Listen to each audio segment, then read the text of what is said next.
জয়রাম বন্ধুরা, আমি অমৃতা। আমি রাম ঠাকুর কথা বই থেকে বাদবাকি অংশটা কালকে যেটুকুনি অংশ শুনেছিলাম তার পরবর্তী অংশ আপনাদের পড়ে শোনাচ্ছে। আমিও দিদির উপর প্রতিশোধ লইবার এক ফন্দি আবিষ্কার করিলাম। যখন তখন প্রতিসেবার কথা ভুলিয়া তাহাকে উত্ত্যক্ত করিতাম এবং তিনিও খেপিয়া যাইতেন। ইহাতে যাহাই হোক কিছুটা সান্ত্বনা পাইতাম। একদিন বৈকালে প্রভাতবাবু আসিয়া উপস্থিত হইলেন এবং জানাইলেন যে রাত্রিতে তিনি এইখানে থাকিবেন। আমি প্রমাদ গণিলাম। প্রভাতবাবু ভোজনবিলাসী লোক, আর এদিকে দিদি এমন মর্মান্তিক ব্যবহার। কিন্তু প্রভাতবাবুর অবস্থাটা জানিতেন। নিজেই বাজারে গিয়া হাঁসের ডিম ও কিছু মাছ কিনিয়া আনিলেন। তেল মশলা প্রভৃতি আলাদা লইয়া আসিলেন, যেন দিদির খপ্পরে আর কিছুতেই না পড়িতে হয়। নিজে স্টোভ জ্বালিয়া আমার ঘরে ডিমগুলি সিদ্ধ করিয়া আবার আয়োজন করিলেন। ডিমগুলি সিদ্ধ হইয়া গিয়াছে, খোসাও ছাড়ানো হইয়াছে। এইবার কড়াই তেল চাপাইয়া ডালনা রান্না শুরু হইবে। এমন সময় দিদি আসিয়া উপস্থিত হলেন। আমি থাকিতে প্রভাতবাবু রান্না করিবেন? কী বা রান্না? এ তো আমি আধ ঘণ্টায় রান্নাঘরে উনুনে সরিয়া নিয়ে যাইতে পারিতাম। আবার স্টোভ ধরান কিসের জন্য? ইত্যাদি বলিয়া একেবারে স্টোভটি সামনে আসিয়া বসিলেন। কিন্তু প্রভাতবাবু নাছোড়বান্দা। স্টোভটি ঘরের এক কোণে সরাইয়া লইয়া এমনভাবে বসিলেন যে দিদি আর স্টোভের নিকট যাইতে উপায় থাকিল না।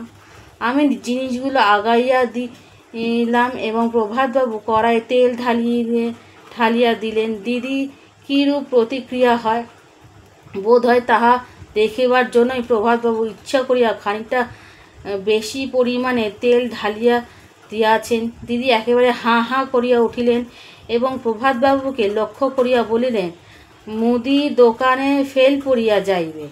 আমার কোনো কথাই বলিলাম না। রান্না চলিতে লাগলো। ডিম ও মাছ প্রস্তুত হইয়া যাইতেছে। প্রভাস একটা অ্যালুমিনিয়ামের প্যানে করিয়া চাল ধুইয়া লইয়া আসিল। প্রভাতবাবু যে ভাত তো আলাদা রান্না ব্যবস্থা করিয়াছেন, ইহা আমি জানিতাম না। দিদি অনেক কিছুই বলিলেন, আমরা গ্রাহ্যও করিলাম না। কিন্তু আমাদের ফাড়া তখনও কাটে নাই। পরিবেশন করিবার জন্য তিনি উঠিয়া পড়িয়া গিয়াছিলেন, কিন্তু প্রভাতবাবু কিছুতেই স্বীকৃতি হইলেন না। অনেক দিন পরে নিজের বাসায় পরিতোষপূর্বক আহার করিলাম। আমাদের খাওয়া দেখিয়া দিদির মুখে যে অবস্থা হইয়াছিল তাহা পাঠক পাঠিকারা কল্পনাও করিতে পারে না। আমি বলিয়া উঠিতে পারিব না।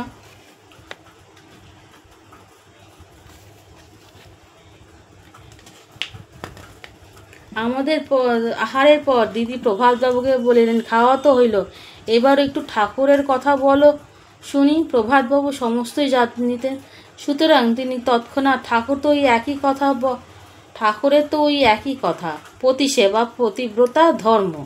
দিদি ক্ষিপ্ত হইয়া উঠিলেন, তোমাদের যেমন ঠাকুর তেমন তোমরা, ইত্যাদি অনেক কিছুই বলিয়া নিজের ঘরে চলিয়া গেলেন। ইহার কয়েকদিন পর একটা অনিবার্য কারণে দিদি আমাদের ঘাড় হইতে নামিলেন। আমরা হাঁফ ছাড়িয়া বাঁচিলাম। দিদি ঢাকা চলিয়া গেলেন। দিদির স্বামী, সংসার, আত্মীয় পরিজন সবাই ছিল। মধ্যবিত্ত গৃহস্থ হিসেবে অবস্থাও নেহাত মন্দ ছিল না। কিন্তু এইসব কিছুই তাহার ভালো লাগিত না। হঠাৎ তাহাকে এক অস্বাভাবিক ও উৎকট ধর্মচর্চায় পাইয়া বসিল। ধর্ম অবশ্য সবই বাজে। আসল মতলব লোকের কাছে একটু বাহবা পাওয়া, অর্থাৎ প্রতিষ্ঠা। তিনি আহার ছাড়িয়া দিলেন এবং আহার আচরণের দ্বারা দেখিতে লাগিলেন সংসারে তাহার কোনো আসক্তি নাই। কেহ যে আহার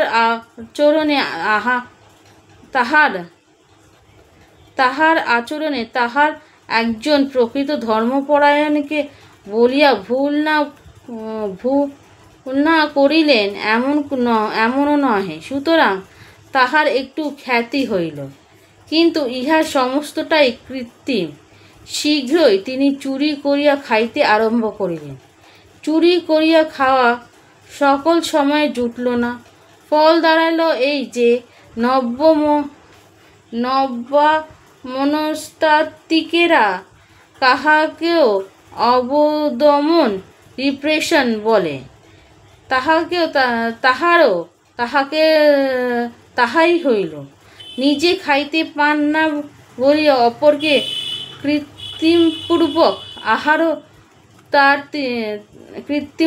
তাহারও আর তিনি সহ্য করিতে পারেন না। যা তা করিয়া ঠাকুরের কাজকলা তৈয়ার করা এবং আমাদিগকে নির্বিচারে খাওয়াইয়া কষ্ট দিয়া ইহার অন্তর্হিত করিলেন। কৃত্রিমতা আশ্রয় করিয়া চলিতে চলিতে এই মানসিকতা বিকৃতি তাহার মজ্জাগত হইয়া গিয়াছে এবং ইহা করিলেও তাহার আর ফিরিবার উপায় ছিল না। জীবনের শেষ দিন পর্যন্ত তিনি এইভাবে কাটাইয়া গিয়াছেন। পটোয়ারিতে যে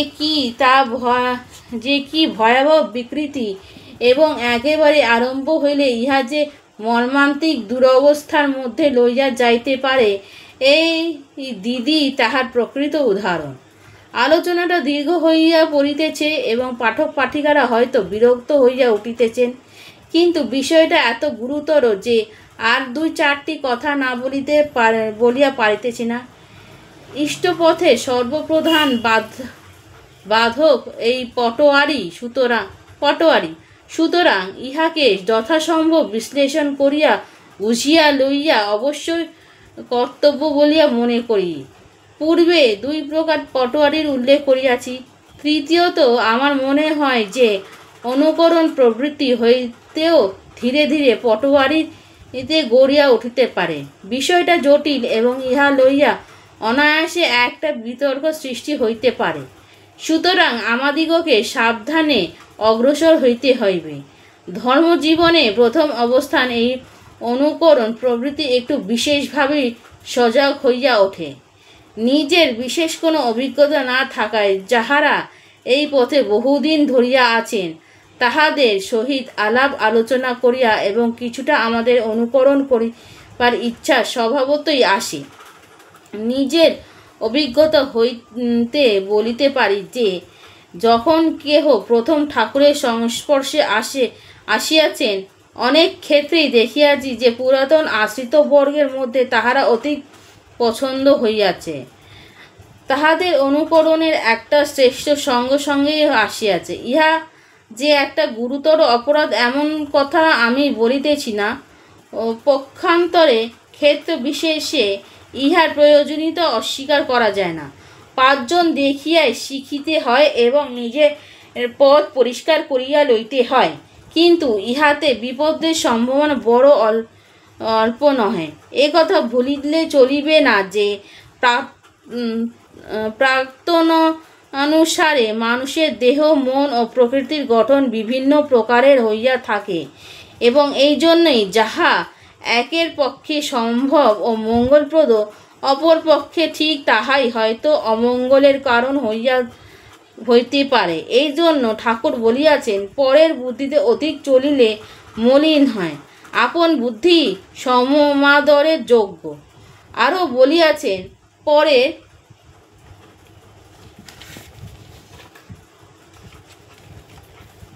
ঐশ্বর্যের প্রতি লোভ করিতে নাই। নিজের যেটুকু ভক্তি শ্রদ্ধা ভগবান দেন সেইটুকু নিয়েই সন্তোষ থাকিতে হয়। বেদবাণী প্রথম খণ্ড 202 এবং 287 নম্বর পেজ। একটু ধৈর্য ধরিয়া থাকিলেই নিজ স্বভাবযোগী অভীষ্ট পন্থা আপনি গড়িয়া ওঠে, কিন্তু ধৈর্য পাইতে গিয়া যেন কষা আমের গুড় মাখিয়া লই। অন্যের অনুকরণ করিতে গিয়াও যেইরূপ নানাবিধ জঞ্জালের সৃষ্টি করিয়া ফেলি। এই অনুকরণ 2 প্রকার হইতে পারে, সজাগ এবং অন্ধ। যেখানে ইহা সজাগ সেখানে বিশেষ অনিষ্টের আশঙ্কা থাকে না, কারণ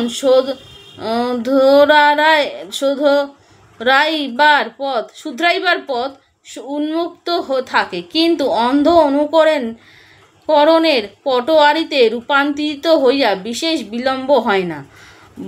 বলা বাহুল্য ভয়ে এই বিষয়ে শুধু একটা মাত্র দৃষ্টান্তের উল্লেখ করিব।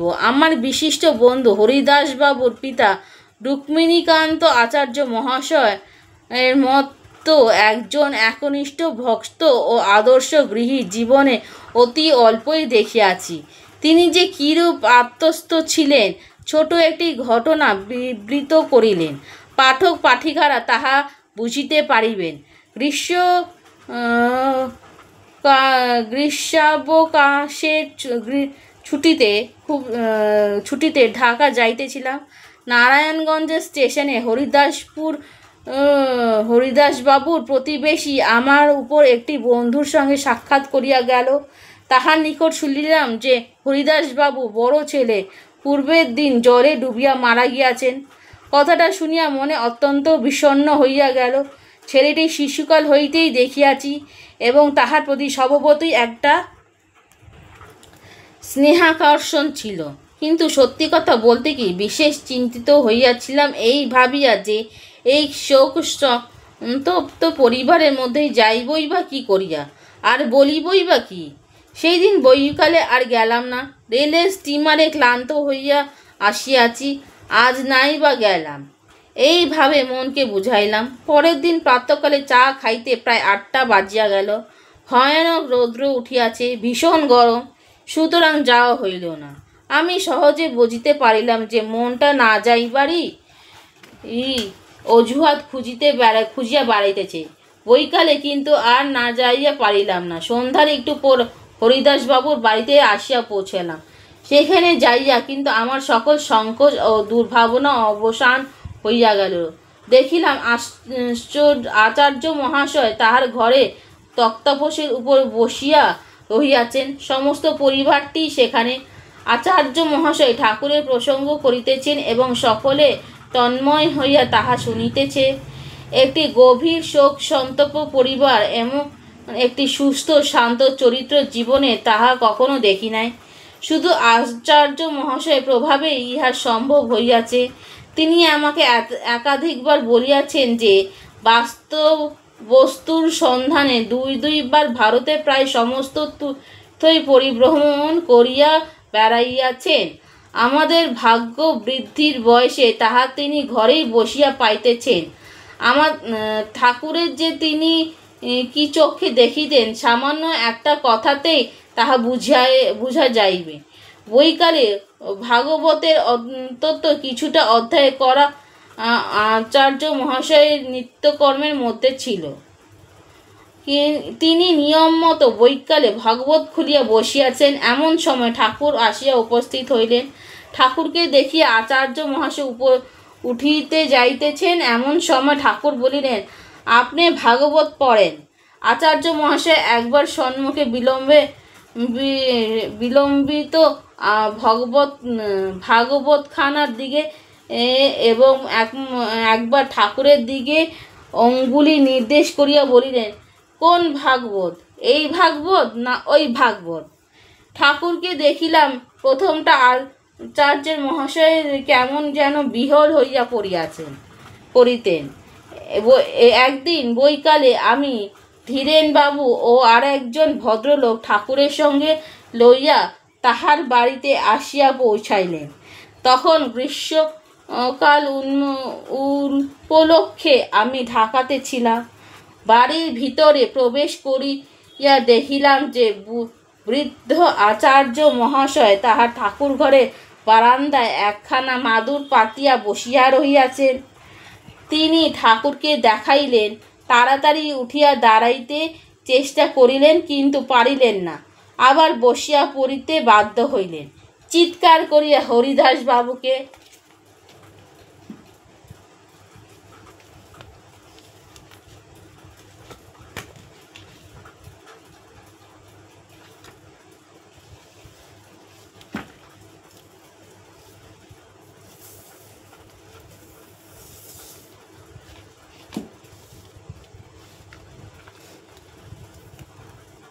ডাকিলেন এবং মাদুরখানা তুলিয়া উঠানে পাতিয়া দিতে অগ্রসর হইলেন। আবার কি ভাবিয়া মাদুরখানা রাখিয়া দিলেন এবং বারান্দার কোণ হইতে একটা বড় পাথরের বাটি তুলিয়া লইলেন, ইচ্ছা যে ঠাকুরের পা ধোয়াইয়া দিবার জন্য জল লইয়া আসবেন। কিন্তু কূপ হইতে জল তুলিয়া আনা তাহার সাধ্যাতীত। সুতরাং আবার হরিদাসবাবুকেই ডাকিলেন।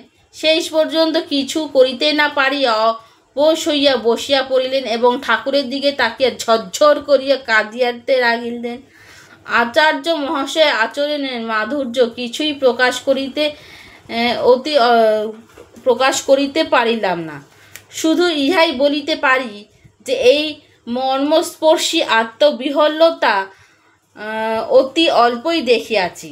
ঠাকুর যেভাবে দাঁড়াইয়াছিলেন এবং যে অপরূপ দৃষ্টিতে আচার্য মহাশয়ের দিকে তাকিয়াছিলেন তাহাও অবর্ণনীয়। কিছু বলিবার চেষ্টা করিব না। বন্ধুরা, আজকের গল্পটা এইটুকুনি। আমি এর পরবর্তী অংশ আবার পরের দিন শোনাবো। আমার এই প্রচেষ্টাটা ভালো লাগলে আমার চ্যানেলটা সাবস্ক্রাইব করবেন, লাইক, শেয়ার অ্যান্ড সাবস্ক্রাইব করবেন, কমেন্টস করবেন। জয় রাম।